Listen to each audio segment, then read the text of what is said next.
na wao puso venugala Timadini ke tuwa chikala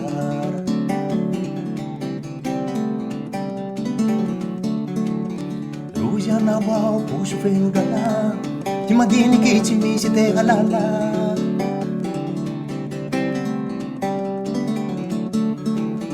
Ruja na wao puso venugala Timadini ke yaung binyalyamana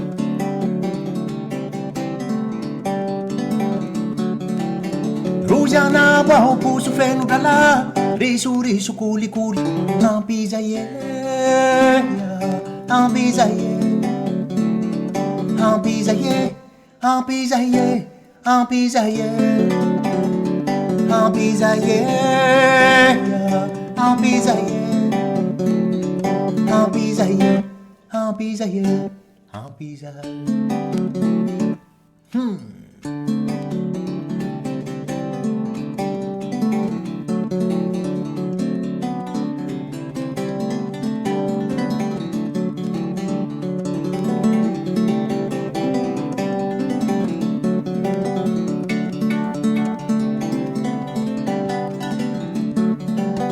Henga wani fumbarati na gazaji Iwa voci mapi voci chika kasi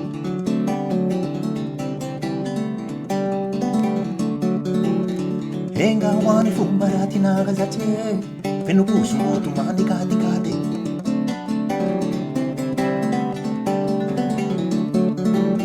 Henga wani fumbarati na gazaji Semita machibatu semisa kifasi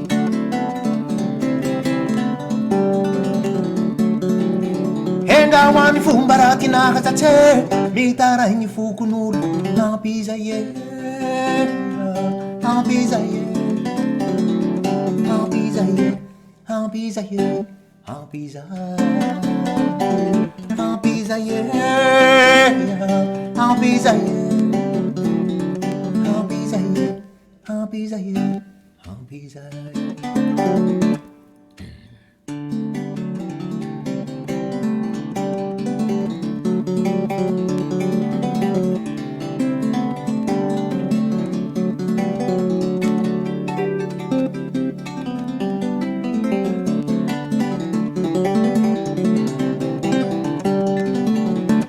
Ampiza ye Ampiza ye Ampiza ye Ampiza ye Ampiza Ampiza ye Ampiza ye Ampiza ye Ampiza ye Ampiza Ampiza ye Ampiza ye Ampiza ye Ampiza ye Ampiza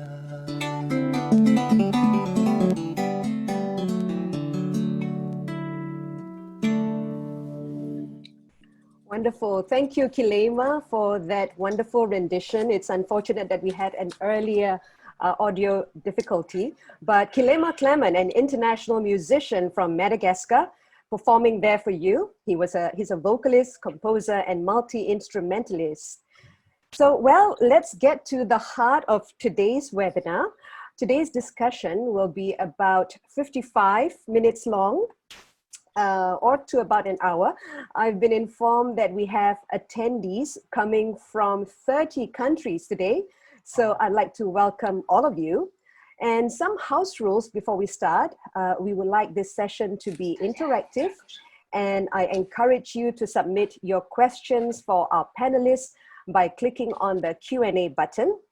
Then we would like you to upvote on the most critical and pressing questions on your minds by clicking on the thumbs up icon so that I could easily prioritize for you.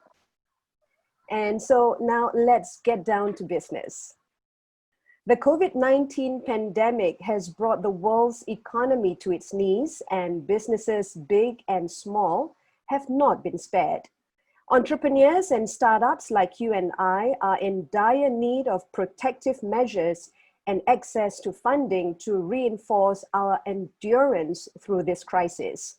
But people say we don't grow when things are easy, we grow when we face challenges. As a moderator, I'm honored to be your voice during today's discussion. Hello, my name is Anisa Hassan, and I'm a Singapore-based entrepreneur in the matchmaking and mobile app business for the last 15 years. Today, we're going to focus our discussion on how these stressful times equally present tremendous opportunities for startups and young entrepreneurs. And how can startups re-engineer itself to navigate the post-pandemic world? More importantly, what are the necessary support can we startups turn to ensure our survival and sustainability? With me today are two distinguished and seasoned entrepreneurs. Firstly, we have Gopi Ganesalingam, Vice President, Global Growth Acceleration at MDEC. It is a government agency tasked with developing Malaysia's digital economy, and he's in the forefront in championing talented entrepreneurs by helping turn your business vision into reality. Gopi is also a finance professional and an entrepreneur with several businesses under his belt. He also wore several corporate hats when he worked for Matsushita, American Express, Lucent Technologies, Salesforce.com, and Google. Equally experienced and always generous with his insight and advice, we are honored to have Ebrahim Patel, an entrepreneur from Durban, South Africa. He's no stranger to WIEF, being the chairman to the Young Leaders Network, and he's a managing director of SiyaXoxa Technologies, and he's passionate about youth and entrepreneurship. To begin, I'd like to first invite Gopi to share with us your personal journey as an entrepreneur and why you're worth your weight in gold to be one of our panelists today. What are your thoughts on today's topic of supporting startup in the COVID-19 era? Gopi. Sure.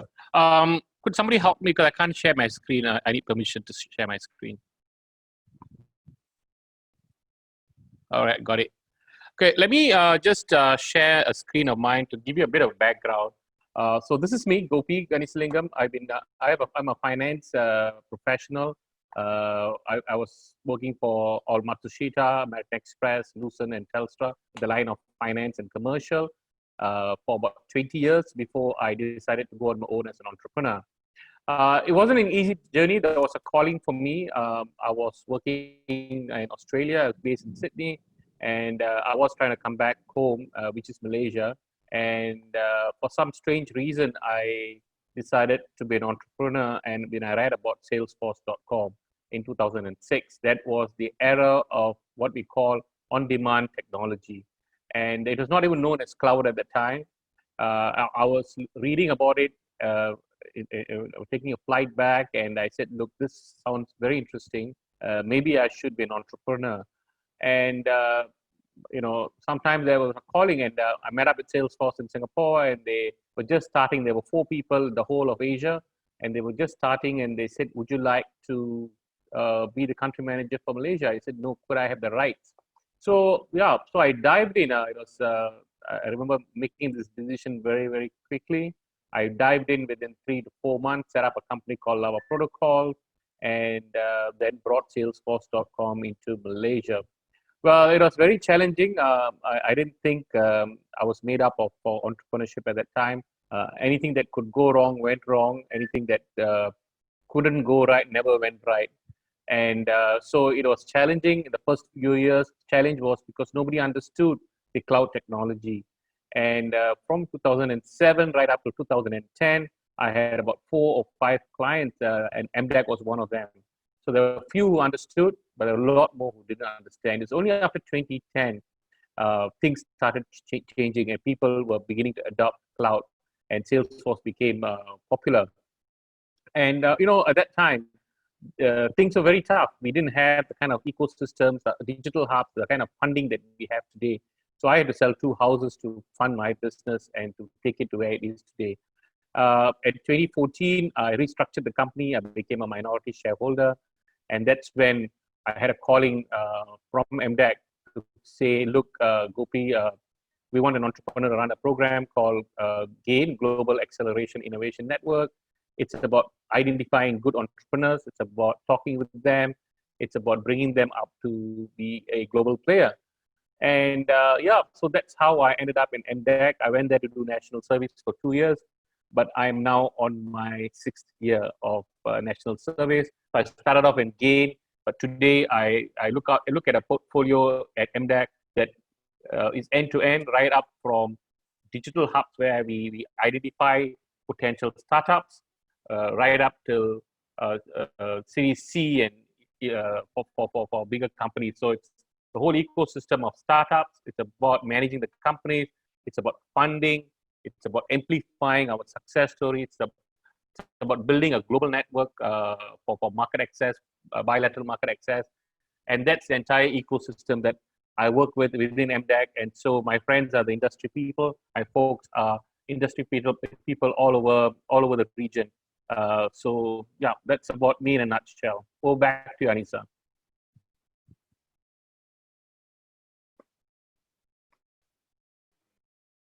Okay, thank you, Gopi, for that brief introduction about yourself and the profession or the experience that you've come from. Now I'd like to call upon Ebrahim Patel to share with us on his experience and how this time the COVID-19 situation is so different from the earlier crises like the dot-com bubble in 2000, the SARS pandemic in 2003, and the financial crisis in 2008. What can startups do right now, Ebrahim, to strengthen their business position? Take it away. Thank you very much for that, and welcome to all our participants. And thank you, Gopi, for giving us a brief history of your journey. I think it's inspirational that we hear such stories from friends and people. For me, COVID-19 has been about a pause in the way the world has been running, the way business has been conducted, and what we deem as important. But I also see it as an opportunity. And this is what entrepreneurs, Gopi, you'd be quite au fait with this, that entrepreneurs always see triumph in times of adversity. And this is one of those times of adversity in which we can see those opportunities. Just a brief overview of what has transpired in the last 3 months. The impact to global economy has been worse in the last 3 months versus the 3 years that it took in the 2008 crisis. And we can see this condensed impact, not just to certain countries, but to a global economy, which has resulted in projection of a $30 trillion deficit of global governments by 2023. And that's a huge figure to be contemplating. It's forced governments at a very rapid pace to bring in economic intervention to save the economies and to kickstart those economies with a $13 trillion stimulus package across the globe. For me, the most important part has been in the shutdown has been the 1.6 billion learners in 191 countries that have been affected by the fact that they couldn't go to school for three months. Now that in itself means that that impact is going to translate into the next 2 years as grades cannot progress unless there is serious intervention by government. And unemployment, in 2 months, we've seen greater unemployment than in the time of World War II, and 195 million job losses in just 2 months. And that just encapsulates some of the issues that we face as a global economy. For those who are in the manufacturing sector, you can see how this is translated into the losses and the slow movement of manufacturing as economies have shut themselves down, as demand has dropped, and as consumers have become more aware of what they are purchasing. But it's also given us the opportunity for, as countries, to sit back and say, where are those gaps in our local manufacturing, in our local economies? And so we see in the major economies of the world how this has been affected. For me, this is a revolution, and the revolution comes about in how do we as entrepreneurs review where we sit as startups. How do we move forward? So it's an opportunity, it's a pause, it's a time for reflection, and the time for how do we change the purpose of our business? How do we change the purpose of our organization? How do we change the purpose of the startup that we have?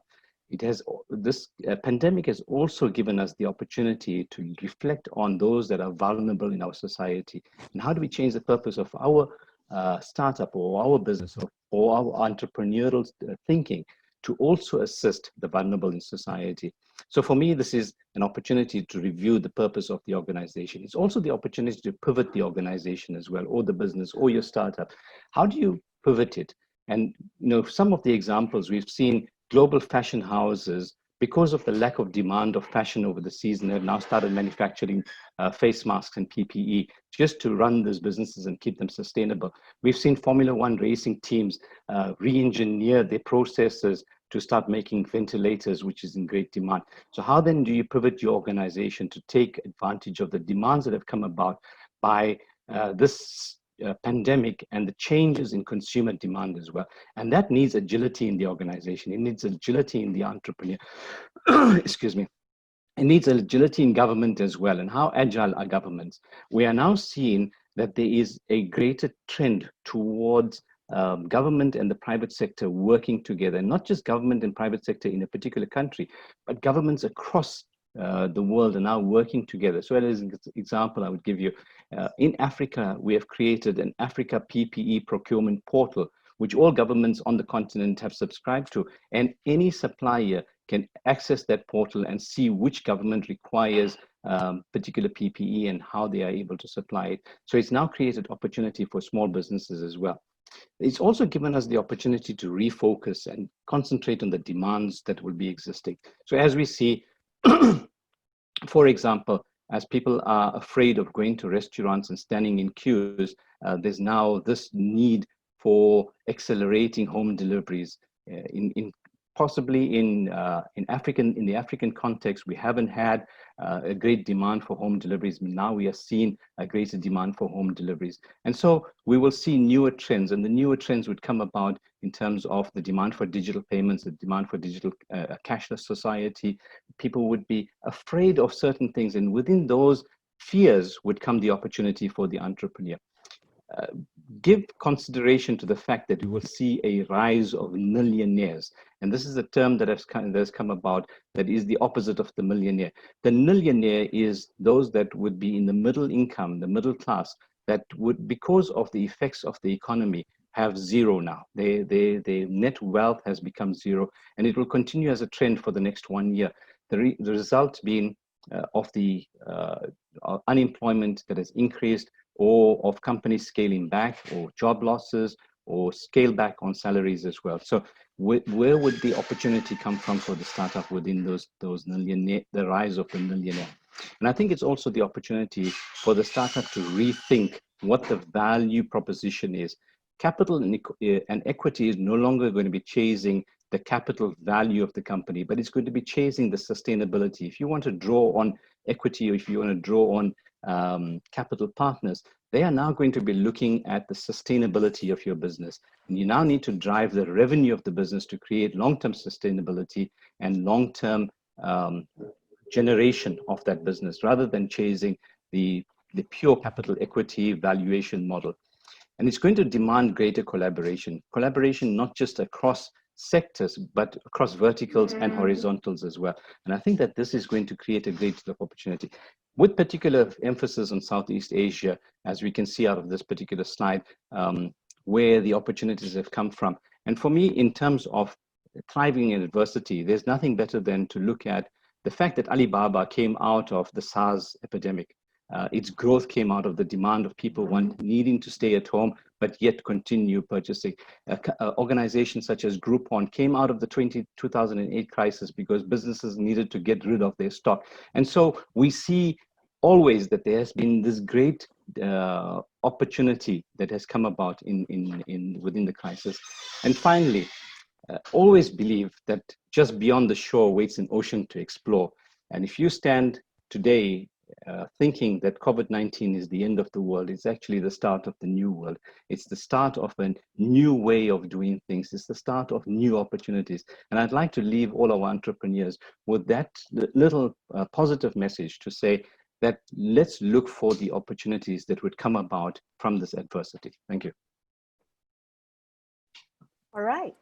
Thank you so much, Ebrahim, on your insight on the new normal and how startups need to have a new mindset to create new opportunities for themselves. So You know, prior to today's discussion, we have also collated several questions that need to be addressed by you gentlemen. Let me begin by asking the first question that have been surfaced by our attendees.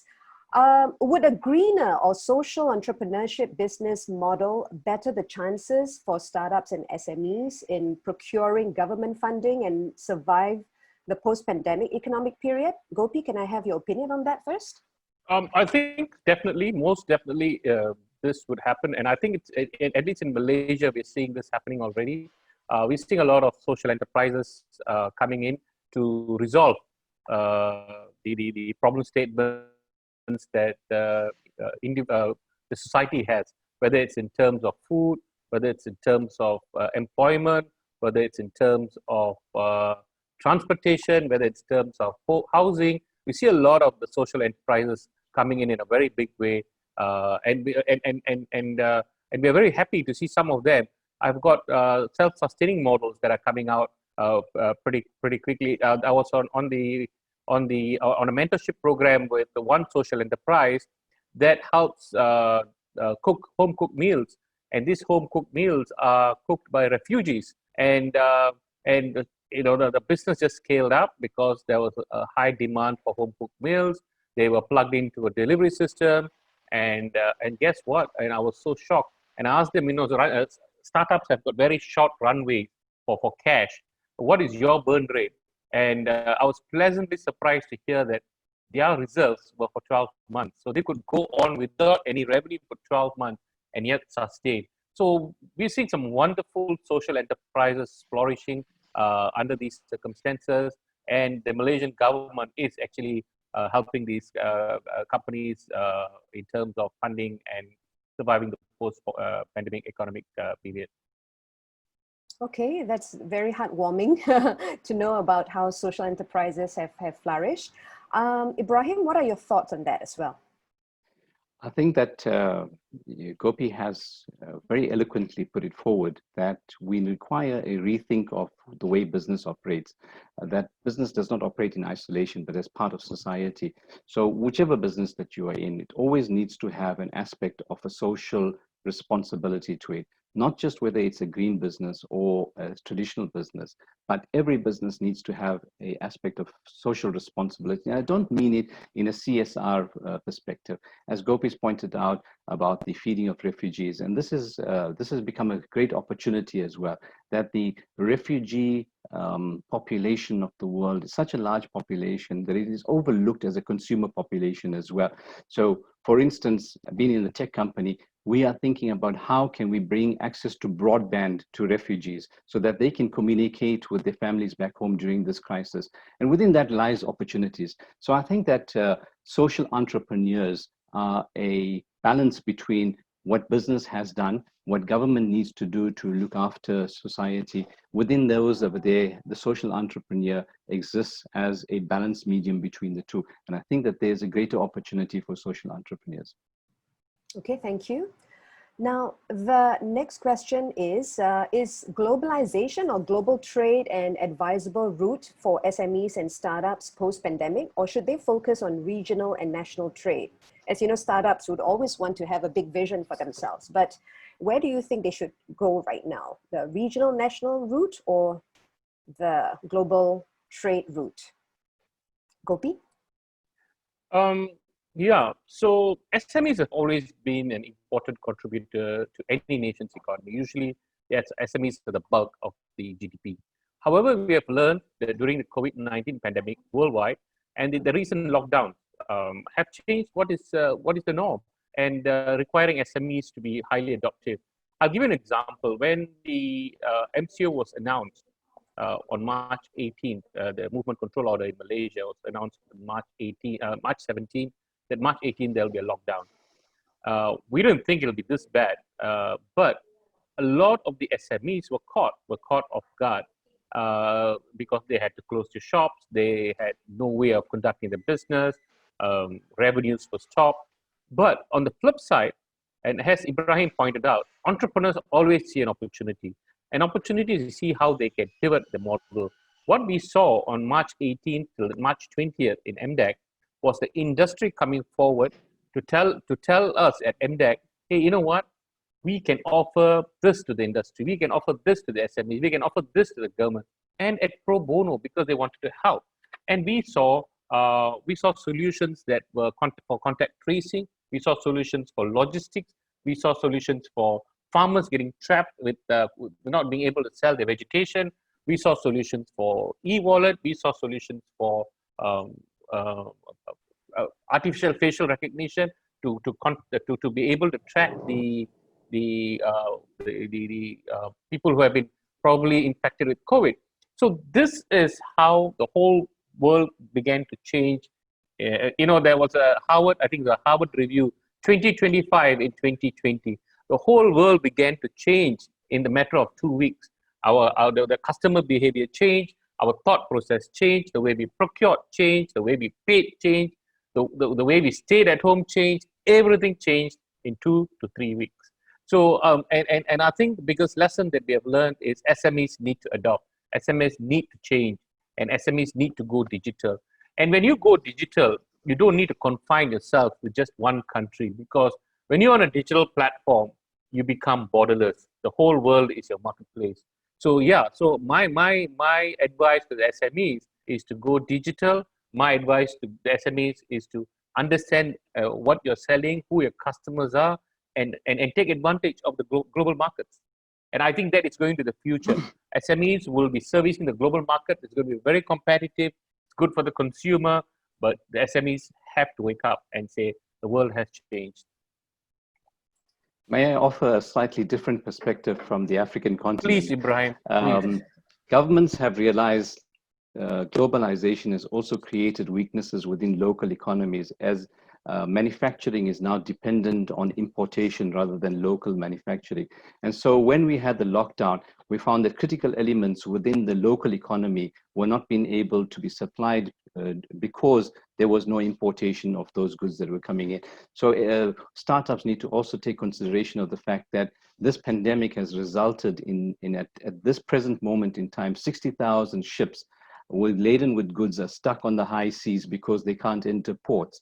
So when you are supplying goods, you also need to take into consideration the fact that those goods might not reach those ports.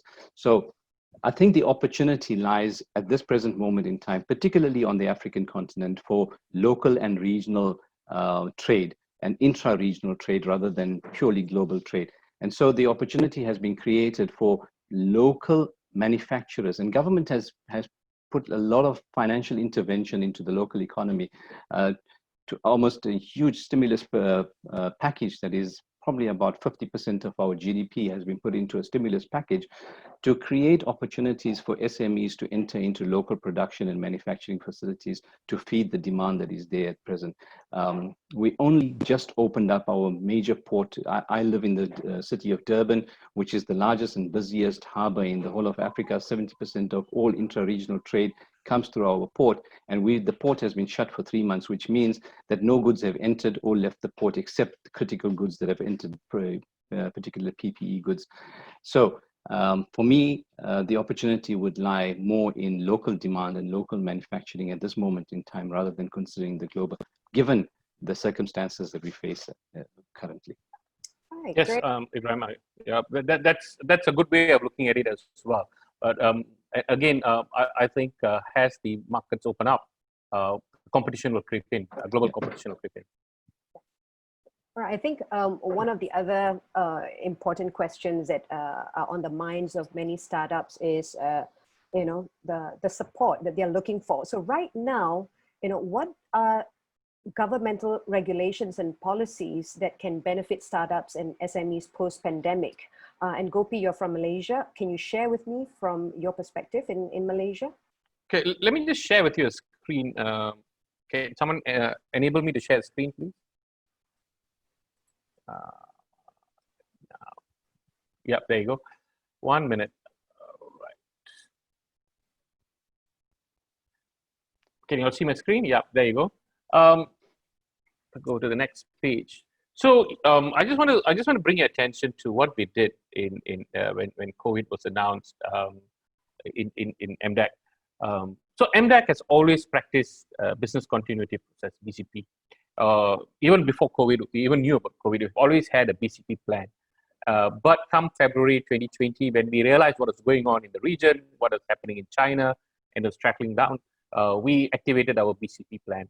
And our BCP plan was to be always being able to handle the office in terms of in times of an emergency. So we went offline to online immediately. So in the 2 months, actually the first month alone, we rolled out more than 44 different initiatives from offline to online. Initiatives that were in training, initiatives that were industry dialogue. So we kept in touch with the industry, giving them feedback, listening to them, understanding the issues. All done from online. We created digital resources. We had, when we opened up on Wednesday, the first day of MCO on March 18th, we already had a lot of companies coming to us with solutions. So we created a directory of digital resources that were able to address problems with government. We came in with for onboarding assistance to digital, particularly for the SMEs to go to e-commerce. So e-commerce was a very big thing, whether it's logistics, whether it was shopping, whether it was medicine. So everything was moving to e-commerce. So we assisted on onboarding to digital, and we know and we knew that foreign resources, foreign knowledge workers were important. So we maintained that sort of operation so just to provide the offline services, but it was very, very minimal people in the office. We provided a lot of digital thought leadership via webinars, where we had subject matter experts from MDEC, from outside, going through with the industry folks on what can be done, what was there. And through all this collaboration and through all these industry partner dialogues that we have had, we came up with stimulus packages. We had 2 stimulus packages. The third one is, the second one was what we call Penjana, which is basically how the government views this whole thing is, we've divided this whole pandemic into 6 R's, where first 3 weeks was about resolving, trying to take a position. The second 6 weeks was about being resilient. So during the lockdown of 2 months, how can you be resilient? So we had assistance from governments on being resilient. And today we start on June 12th, we started the third R, which is from resolve, resilient, we went into restart.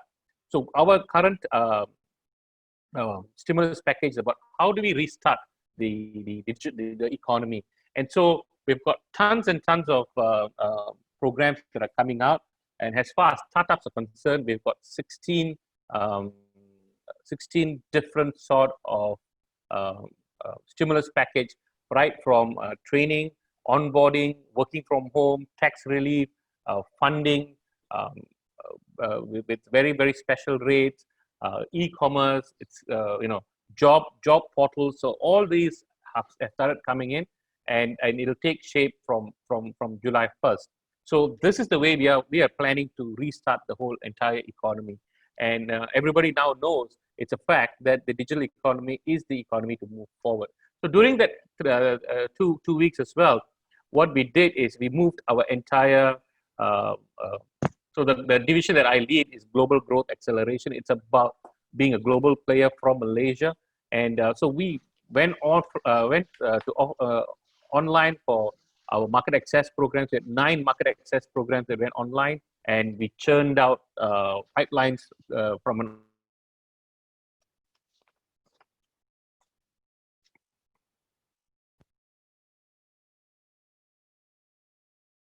I think we've lost Gopi there.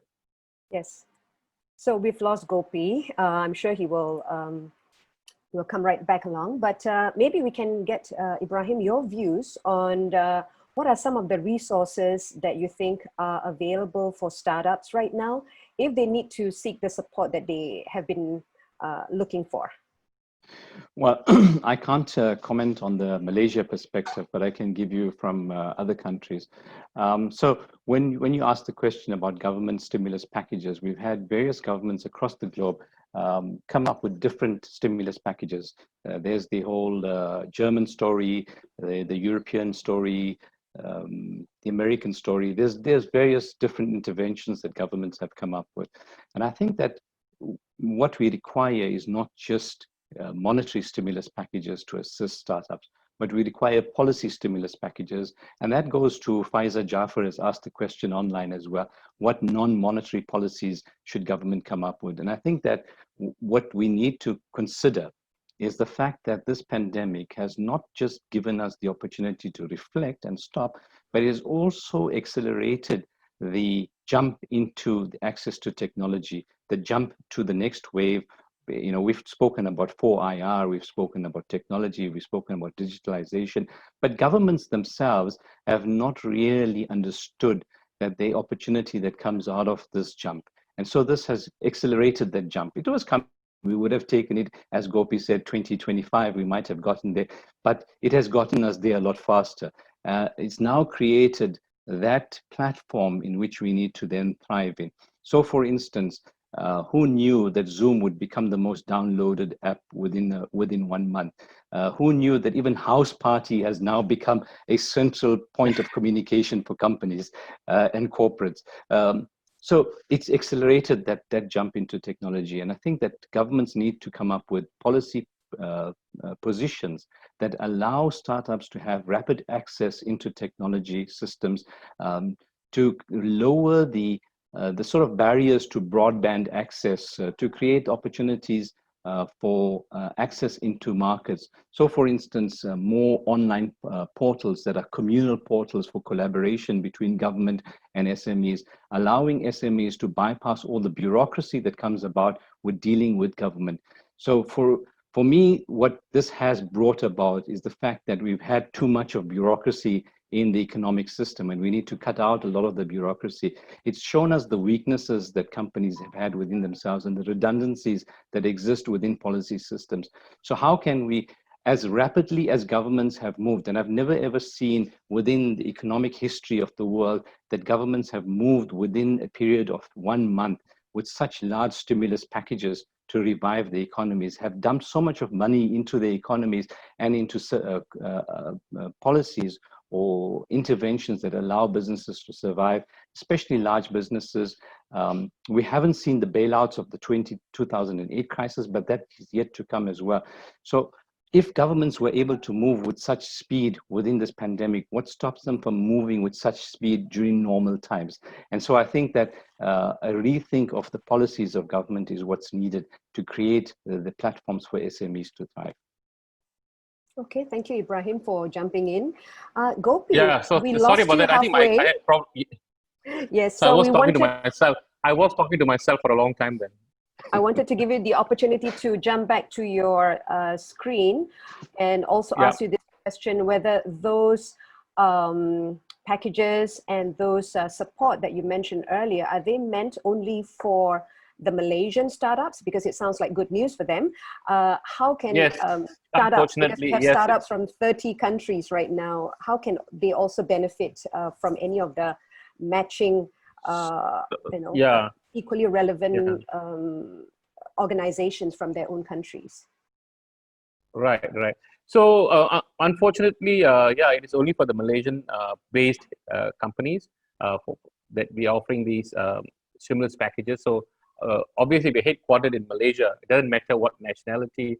If you're headquartered in Malaysia, there is some level of help, but if you are Malaysian shareholders, a lot more. But I want to take a point that Ebrahim brought up, a very, very valid point.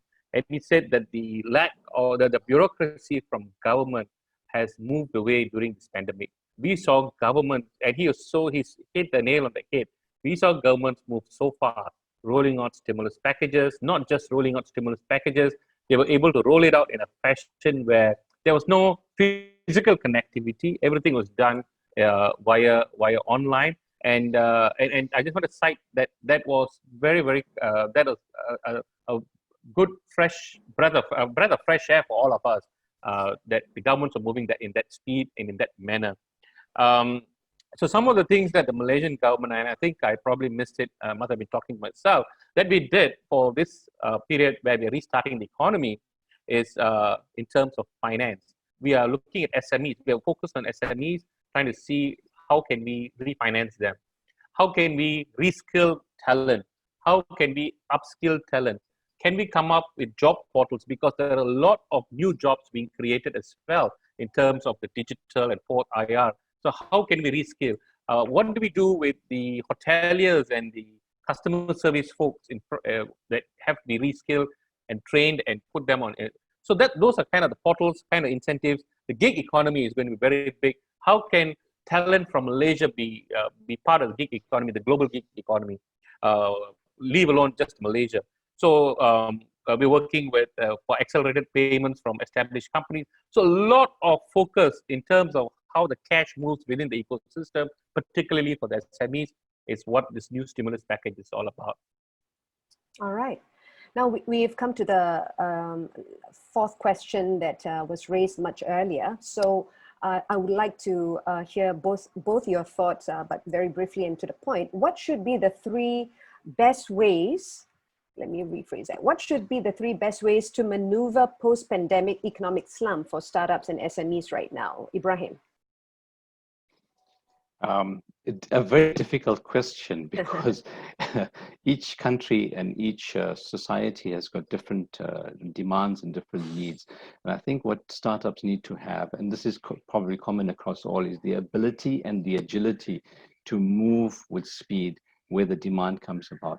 So to identify where the new demand is coming from. For instance, I've seen companies that closed up and retrenched their staff, and their staff then started off small little businesses making hand sanitizers to sell within their own little communities, just to survive for that period of time. The demand for PPE is going to be rising as infections continue and stabilize. But we've now seen a change in the trend where people were buying medical masks are now buying cloth masks, and that has created an entire home industry of fashionable cloth masks that people are now starting to wear. So I think that the most important part is to understand where the demand is going to come from, where the demand is going to be in the economy. And there's three areas, or the three areas that I think are going to be the demand side, is going to be in digital payment, as people become more wary of touching money or more wary of going into physical premises. The second demand is going to come from the logistics industry. How do you move goods across areas in a fashion that people would be comfortable with the sanitization process and the health protocols? And that to me is going to be very important. And the third part is going to be, and it reflects on the question that was asked early on by one of the participants, of the food industry. It's critical for us to understand that a high demand, and I make this in jest in the Malaysian context, that we love food. People love food and they want to have food, and that we've seen a growth in the demand for food during the lockdown or the MCO, or whatever restrictions were in various countries. We've seen a higher demand for food, and people are going to be looking to see how they can get that food that they want, that normal food that they really relish, whether it is that little burger or it's the cup of coffee or whatever it is. How can it be brought through to them in a safe and hygiene standard where they would be comfortable with it? And I think that those areas would be where opportunities would lie for me. Okay, I have a follow-up question to that, and I think I want Gopi to answer this. So Ibrahim has mentioned the three areas, e-payment, logistics, and food. But the keyword is always to pivot during this difficult time. But how does one pivot when resources and motivation are running low, Gopi? Sure. So it's a coincidence. I wrote 3 articles during this COVID from March till now. My first one was about being resilient. My second one was about pivoting. And I think pivoting, as we are entrepreneurs, we see opportunities everywhere. The moment you know that your business model has changed, the moment you know that your customer behavior has changed, you pivot. Now, we saw live examples, and we are touch of the industry. We saw live examples of how companies started pivoting and how they became the new change agent for SMEs, going around to each retail shop and saying, here, let me get you a digital platform. Let me put you onto a marketplace. Let me enable you to receive e-payments. So that's how they were pivoting. We saw during the lockdown, we saw that people love food, and they like home cooked food. We are now beginning to see restaurants closing down the dining and just being on a digital platform, cooking and working with the delivery boys and delivering food. That's pivoting. Now we saw logistics companies pivoting. We saw not just motorbikes and cars delivering food. We've got a company here that's got using bicycles to deliver food in neighborhoods. So everybody starts pivoting, but only the fit will survive. So you've got to, yes, the key word here is, I would say, is pivot. And because your customer has changed. Your customer is no longer the customer you knew him in February. Your customer, his pattern has changed. He's more digitally savvy. He's accepted the fact that he doesn't need to go out and buy food. Grocery comes to him. Things come to him. And so what's your business model out there? And we are beginning to see a lot of companies that have pivoted. We were at a gathering on Friday with 31 tech entrepreneurs, and each of the entrepreneurs said that their business went up by a couple of folds during this period. So maybe because they're all tech companies, but that's not it. But and the other thing that we are also professing is for companies to start talking to mentors, start talking to other entrepreneurs who have gone through the 1997 crisis, have gone through the 2008 crisis. How did they pivot? And what is it that made Airbnb come out? What is it that made to Ebrahim's point? How did Microsoft come out from late 1990s? So all these things are platforms we create for mentors to talk to these entrepreneurs, pivot, to rethink, to open up, to get funding. And when we opened up one of the things, when we opened up one of the funding initiatives from offline to online, we had more than 200 tech startups applying for funding just here in Malaysia. And we started seeing models that they were using to pivot, to change the way they were conducting business. So yeah, coming back to that point that you brought up, your follow-up question, the trick is to pivot well, and pivot quick. You need to fail quick, and get out, pivot, come back in. Okay. So before I open the floor for questions, and it looks like we already have several good questions that have come through, I just want to also follow up again, Gopi, on something that you've mentioned very interestingly. It's about the mentors. So if some startups need to be guided to move in the right direction, what kind of business mentors should they be looking out for? What kind of mentors could help these startups play at a different level? Because we don't want to be looking in the wrong places. Yeah, sure. So we've got a lot of mentors in our ecosystem in Malaysia. We've extended mentors to some regional mentors as well. So my quick answer is, find a mentor who is in the same tech sector as you are. For example, if you take e-logistics, get a mentor who has done e-logistics before. Not necessarily he has been successful. Even he's got his failures to share with you. Don't do this, don't do that. But if he's got success, if he's successful, then he would teach you. He would probably even, if he finds your business proposition interesting, if he finds you interesting as an entrepreneur, he may even fund you, because these are opportunities for these entrepreneurs as well to park where their money is, because they are on a sunset sort of a mode, and they're looking for young, energetic, new, fresh ideas to come out. And we're beginning to see some of these success stories as entrepreneurs start mentoring the junior startups, and then they start investing in them. They start making them the digital arm of their brick and mortar company. So these are some success stories that are coming up through our mentorship program. Okay.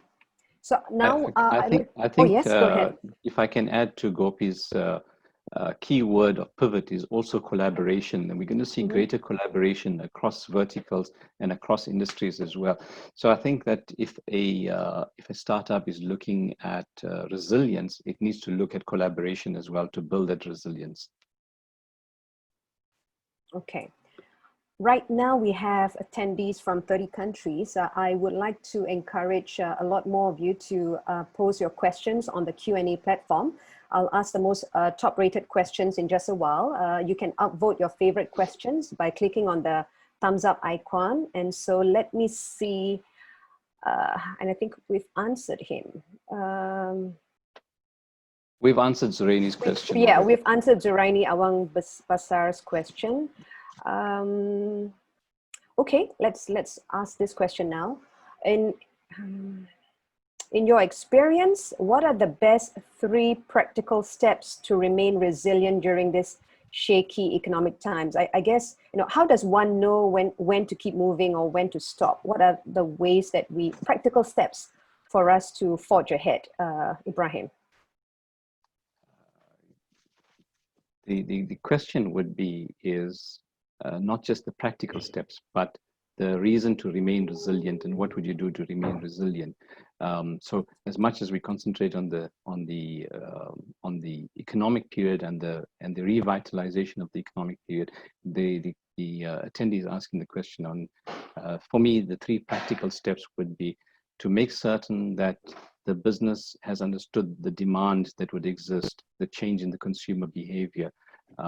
What is it that business needs to do to get back to that consumer? A number of consumers have now said that we don't see, if we had to change Maslow's hierarchy of needs to post-pandemic and pre-pandemic, we'd probably see a change in the hierarchy of needs. And consumers are saying there are a lot of items that they don't really require any longer. And is your business within those items that are not key to what that customer particularly requires? So identify within the business itself the demand that would come about from the consumer within this pandemic era. The second step is, or the second advice would be that look at how your business can change its business model.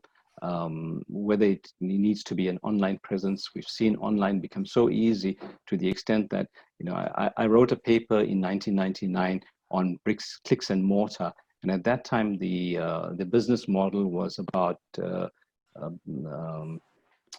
position.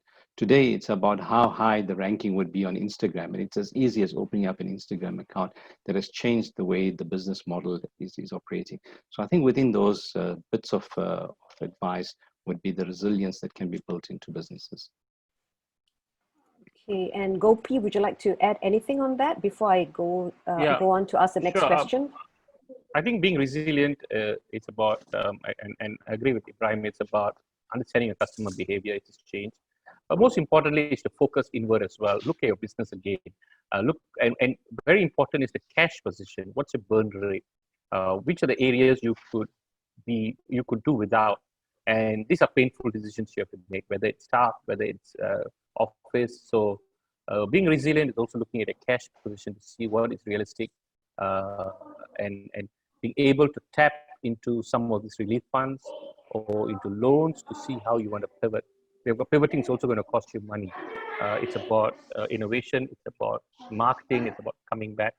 So yeah, look into your cash flow. Very, very big time. Yeah. All right. We have a question for maybe 2 more. I'll just read one from Muhammad Sulki. He says that, looks like we are too focused on going towards online and almost dumping the offline and physical sphere. However, the offline and physical sphere is the bedrock for a strong and sustainable economy.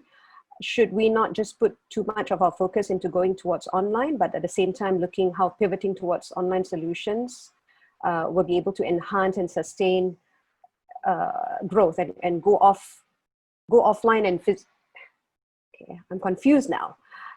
I think he's talking about the collaboration between the online and offline and not just focus too much on the offline. Yeah, maybe I can take the question if you don't mind. Go ahead. I think what he's trying to say is we focus too much on trying to go online and everything's moving to online. Yes. But I think not necessarily so.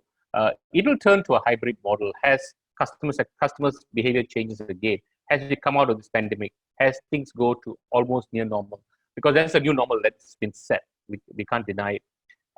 And it all depends coming back into innovation again, into pivoting your business model. For example, if the cinemas are going to pivot in the next 6 months and say, okay, the cinema experience is going to be a little different from what it was before. That is going back that's a hybrid model. Right now, no one's going out, but that's a hybrid model. If shopping could be pivoted, if your grocery shopping could be pivoted to a hybrid, like for example, Alibaba does, you go to a physical store, but as you buy it, you're just tapping your QR code. But when you reach home, your groceries also reach home from another transport. But you've gone to a physical shop to look and feel. So it will most likely come back to a hybrid model as we get back into the normalities of life. Okay, and this leads to the next question that says, how can non-tech business models keep up with the tech-driven business model? Ebrahim?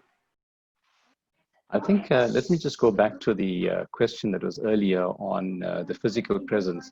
Okay. We've seen a blend between online and offline, between clicks and mortar. So there's a blend that would take place. But a number of businesses have been shown to be redundant. So for instance, as cinemas closed, the uptake for Netflix increased. And so when the uptake for Netflix increased, I know many of us binge watch seasons of very different movies and programs during the lockdown. What is also exposed is that we have this weakness within broadband availability, and the demand for broadband and connectivity increased to such an extent that even online streaming platforms had to lower their bitstream rates so that they could cope with the demand.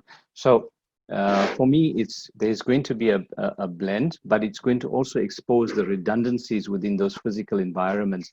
So as Gopi pointed out, is a physical supermarket now a requirement? As you increase the online platform availability and online payment prospects, is the physical supermarket going to be a key requirement? It might exist in a different form, but there might need to be a transition of the physical.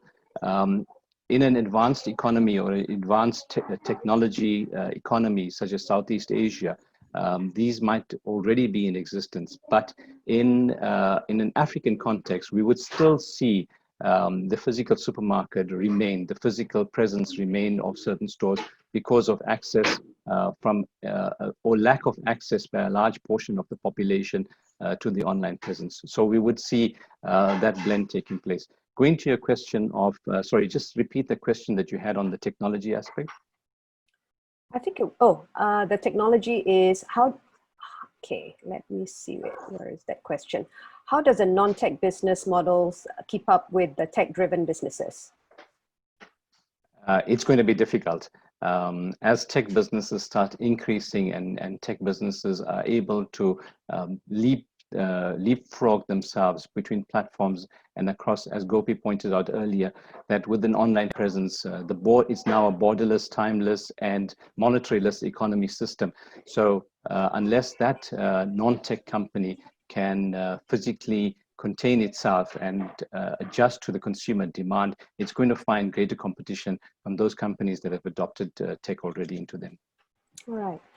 I'm sorry, but I think we have come to the end of our discussion. I see that there are a few more questions that need to be answered, and one in particular being addressed to MDEC by Carl Musom. And I believe you may check on MDEC's Facebook or website to have your questions answered. But it looks like we've come to the end of today's discussion. Before we close, I'd like to invite all attendees to give your feedback on today's session, as well as topics of your interest for future events by scanning the QR code. I know we need to get to more questions, but that's all the time that we have. You may also use the survey link in the chat box, or you may also receive the survey in your email to help us do better in future. It looks like 1 hour is not enough. And I would also like to thank you, the attendees, for showing up for yourself, regardless of how early or how late this session is for you. I know it has been a challenging road for many of you. And I'm wishing you all the very best as you take advantage of resources and access to funding that you can tap into moving forward. On behalf of the team at WIEF Idealab, please allow me to thank our panelists, Gopi Ganesalingam, as well as Ebrahim Patel, for your invaluable insight, advice, and recommendations that have given hope and optimism, hopefully, for startups to take the next courageous steps. My name is Anisa Hassan, saying thank you and stay well and healthy, because the world economy needs us to stay strong and stay the course. Thank you and goodbye. Thank you very much.